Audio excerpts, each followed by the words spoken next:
Hello, this is Crystal, and this is my course for visual sociology.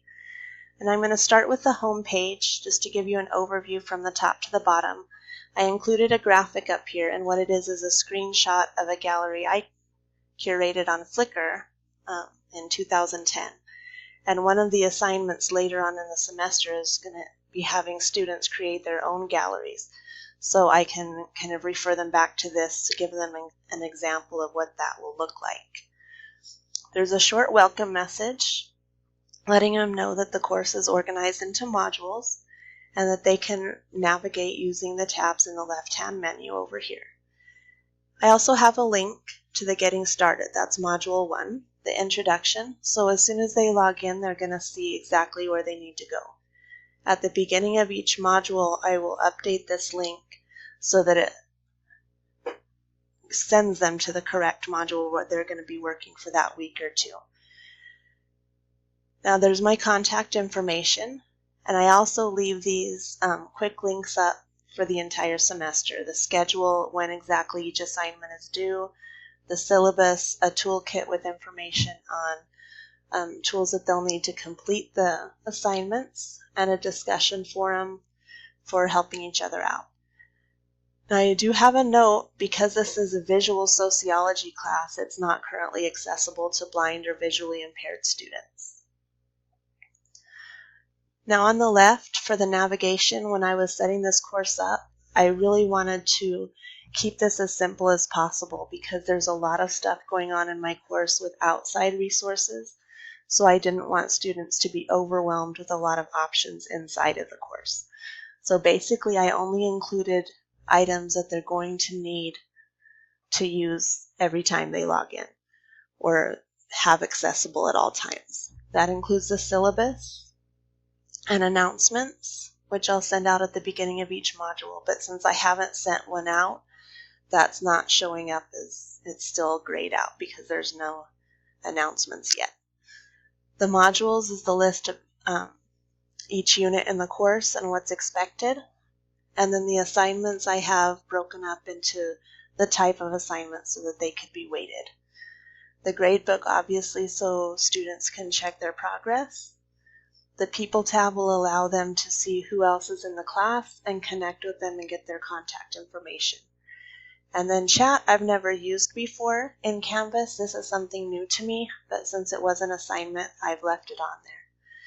I don't think that these other pages or these other links are really necessary because all of this information can be found in the places that are accessible. And I changed this by going to Settings, to the navigation pane. Anything that I don't want on there, for example, if I wanted to take off the People tab, I could just disable it and it would no longer show up. And then these, obviously, if I wanted to move around, you just click on it and you can move it if I want to put the announcements above the syllabus. So one thing that I really like about this settings page is this, to validate the links and the content. I began this course in 2012, 2013. So there are, I'm sure, a lot of links that aren't good anymore. So if I click on that, it will show me I have 23 unresponsive links, and just looking through it, the majority of those are NMSU pages that, you know, in the last 4 years, 5 years, that's been reorganized. So this gives me a really good, I can print it out and go through and find out what the new links are and go in and change them without having to go page by page checking by hand every single link. But since it's so much work to set up a course, what I wish that I would have done, and I'm thinking that in the future if I ever go through this again I definitely will do, so I think it would be worth setting up the framework of the course, getting, you know, all the modules in place, getting all of the content, not the content, but the contact information, what the expectations are, how you're going to grade, make all those decisions, and then once the framework is made, you can export the course, and then hopefully, I haven't tried it, but I would assume that you would be able to then import it again and make changes. So I ran into that problem with this one, that I didn't export my course, and then I made changes and I can't go back and recover what I did originally because I've overwritten it. So I think in the future I'm definitely going to be saving as I go by exporting my course content.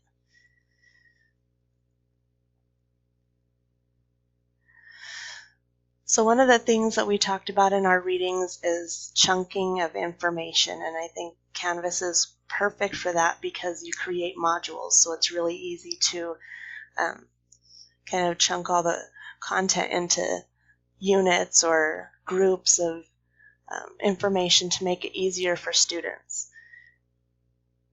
So what I tried to do is make all of the modules very similar in the way that they're structured, make all of the due dates and times the same, like every Friday or every Sunday, always at 11:59, or, have the same structure so that students know what to expect, and I think that will help set them up to succeed. So for Module 1, the introduction is where I've done a lot of the work in this semester. Basically, it's just a getting started. One thing that I do want to see, I started this setting up your toolkit years ago, and where I said I lost some of my work, I was going to use Flickr as an outside resource, and I created all of my own tutorials. Well, then Flickr was sold to Yahoo, and they changed a lot of things, and so those were no longer relevant, and I deleted them. Now I'm going to have to recreate them because all of the content that I had is no longer good. So since I'm still working on this course, anything that I need to do that I'm not going to do right that minute, I leave little notes for myself and highlight it in yellow so it really jumps out. So, for example, on this toolkit, I need to add a link to the open forum because I accidentally deleted it. I need to update my Flickr description with new links. I need to add a link to Flickr. And I also want to check and see if they're still requiring a Yahoo mail address, because if they are, then I need to add that to this page to create a Yahoo mail address. But it's been probably 10 years since I've had to create a Flickr account, so I'm not sure. As soon as I take care of any of these things, for example, if I went and added a link to Flickr right now, then I would take that highlight off, and that would be I would know that it was done. So obviously before this course was published or students could see it, I would want to have all of those taken off.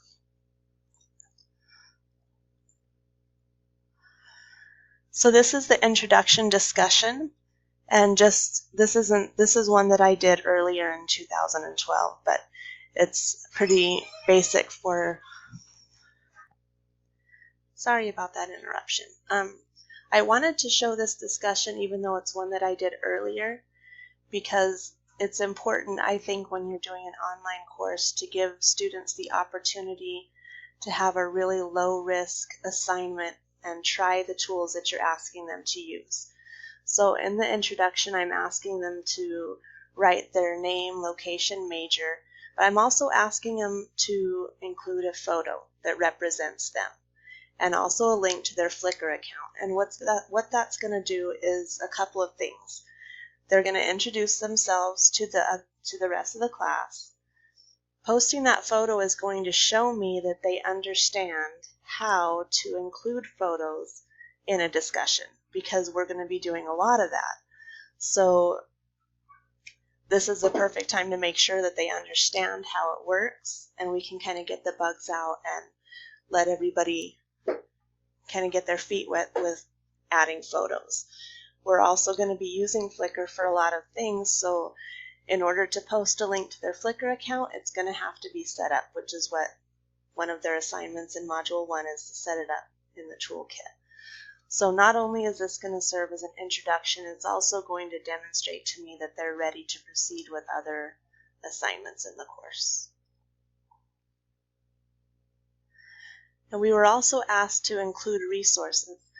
For my other modules, every module has a readings page with the resources for that module. So for our assignment in this class, I decided to create a resources page with information that might be helpful to students, but not necessarily content specific.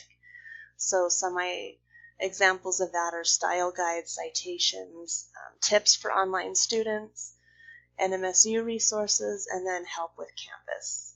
So they can refer back to that if they have questions that aren't related to content.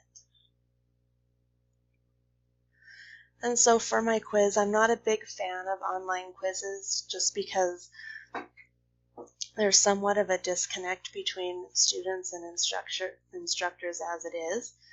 And having multiple choice questions it doesn't really demonstrate to me that they understand the content or that they've interacted with it. I much prefer projects or some kind of a written demonstration of their activity for this. But for the syllabus it works because then I can make sure they know when assignments are due, how much they're worth, that sort of thing.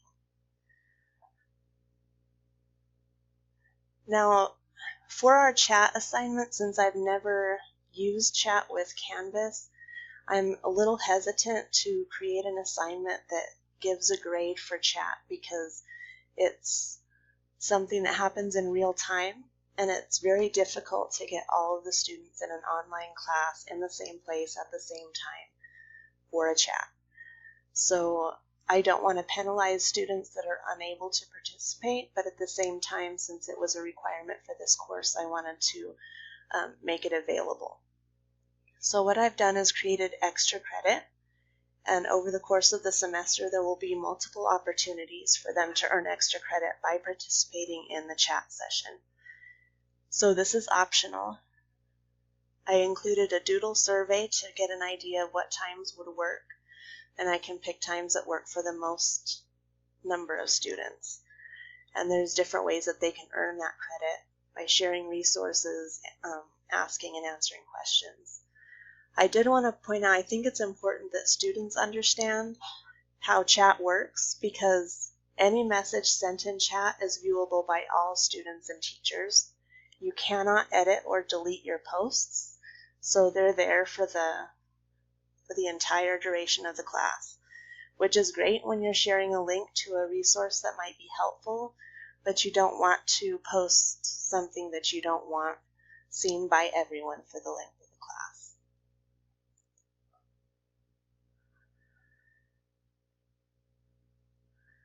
So I think that pretty much going back to the modules, all of the other modules are set up with an introduction page, and what that does is set up the learning objectives for the module, what students can expect to learn, and what they'll be asked to demonstrate.